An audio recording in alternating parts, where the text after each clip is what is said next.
Hey everyone, and welcome back to our channel. Today, we're putting your public health knowledge to the test with a quick quiz. I'm here with Mark, who's ready to tackle our question. All right, Mark, here it is. What is the primary focus of a community health nurse?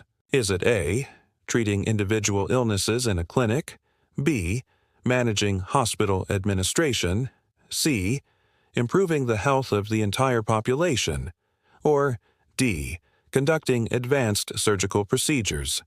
What do you think, Mark? I'm going to go with C, improving the health of the entire population. And C is the correct answer. Fantastic. While treating individuals is important, the primary goal of community health nursing is to promote and protect the health of the whole community. We look at the bigger picture. The other options are incorrect because they focus on individual care or administrative tasks, not population-wide health. To remember this, think care, community assessment, resource utilization, education, and health promotion. Thanks for joining us. If you found this helpful, hit that like button and subscribe for more. See you next time.